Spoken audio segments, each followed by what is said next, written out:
இன்றே டவுன்லோட் செய்து உங்கள் ஃபேவரட் ஷோக்களை என்ஜாய் பண்ணுங்க.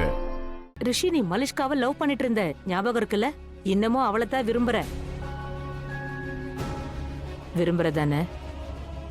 ரிஷி, ரொம்ப ஈஸியா தான் உன்கிட்ட கேள்வி கேட்டேன், அதுக்கு ஆமான்னு பதில் சொல்லாம ஏன் அமைதியா இருக்க? ரிஷி,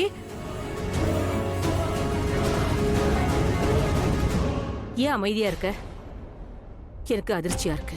என்னோட ஸ்மார்ட்டான இன்டெலிஜென்ட்டான பையனை அந்த பொண்ணு என்னதான் பண்ணாலோ தெரியல, அவளை பத்தியே பேசிட்டு இருக்கான். உனக்கு எது நல்லதுன்னு நினைக்க மாட்டேங்கிற ரிஷி. மாம், என்னோட நல்லதுக்காக தான் நான் இப்படி எல்லாம் பண்றேன். அப்படியா? இதுதான் உனக்கு நல்லது. உன் முகத்தை பாரு, சோகமா இருக்க. என்ன லட்சுமி? லட்சுமிங்கிற பேரை நான் கேட்க விரும்பல. இதோ நீ இந்த மாதிரி இருக்கியே, இதுக்கெல்லாம் அவதான் காரணம். மாம், லட்சுமி எதுவும் பண்ணல. எல்லா விஷயத்துக்கும் எதுக்காக நீங்க அவளே ப்ளேம் பண்ணிட்டு இருக்கீங்க? ஏன்னா அவ அப்படிப்பட்டவதான். ரிஷி, ஒரு விஷயத்தை நல்லா புரிஞ்சுக்க. லக்ஷ்மி இந்த வீட்டுக்கு திரும்ப வரமாட்டா, உன் வாழ்க்கையிலயும் வரமாட்டா. நான் அவளை வர விட மாட்டேன். நீ மலிஷ்காவை தான் கல்யாணம் பண்ணிக்கணும். That's final. மாம், நான் உங்களுக்கு இதை எப்படி புரிய வைக்கிறது? நான் மலிஷ்காவை காதலிக்கிறேன், ஆனா என்ன தெரியல, மனசு அறிவு இந்த கல்யாணத்துக்கு தயாராவே இல்ல. அது ஒத்துக்க மாட்டேங்குது. எனக்கு நடக்கிற இல்ல எதுவுமே இல்ல புரியல. ரிஷி, ஒத்துக்கோ. இந்த கல்யாணத்துக்கு நீ ஒத்துக்கணும், எஸ்ன்னு சொன்னா போதும். அப்புறம் சரி, உனக்கு என்ன தோணுதோ அத மாதிரி நினைச்சுக்க. ஆனா நீ மலிஷ்காவை கல்யாணம் பண்ணிதான் ஆகணும். மாம் மாம் மாம் மாம் இல்ல இல்ல இல்ல இல்ல இல்ல இல்ல இல்ல என்ன நடந்தாலும் சரி, நான் மலிஷ்காவை கல்யாணம் பண்ணிக்க மாட்டேன். அது ஏன்னே தெரியல, என் மனசும் அறிவும் இதை ஏத்துக்கவே மாட்டேங்குது. எனக்கு ஒண்ணுமே புரியல. இந்த வீட்டுல என்னதான் நடக்குது? எல்லாரும் அவங்க விருப்பத்தை ஏன் மேல திணிக்கிறாங்க. முதல் லட்சுமி என்ன விட்டுட்டு போனா, அப்புறம் மலிஷ்கா மிரட்டிட்டு போனா, இப்போ மாம் ஆர்டர் பண்ணிட்டு போறாங்க. இல்ல, யார் சொன்னாலும் நான் கேட்க மாட்டேன். எனக்கு எது சரின்னு படுதோ அதை தான் பண்ணுவேன். என்ன ஆனாலும் இந்த கல்யாணம் நடக்காது.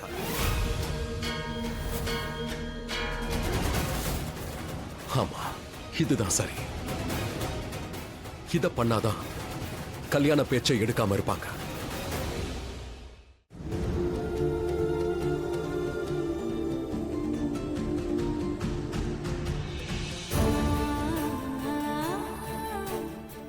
அக்கா,